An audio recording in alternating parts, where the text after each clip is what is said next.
Salamu alaikum wa rahmatullahi ta'ala wa barkatu. Mabiya wannan tasha ta mai albarka, sannan mu da ƙara kasancewa da ku a wannan kafa mai albarka. To shin ina ne aka tsaya a wato ainihin shi wannan shirin mai suna a duniya? Ma'ana ina ne aka tsaya a game da wato ainihin ita shari'ar da aka ce za a yi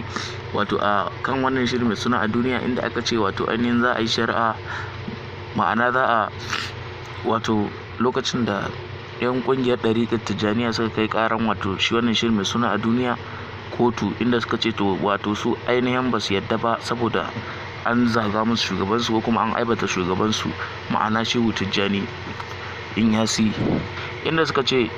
wato a kashi na 53 inda aka kirawo ana kiran yaran da suke wa wato matar malam sata, idan ba ku manta ba, inda muka ce muku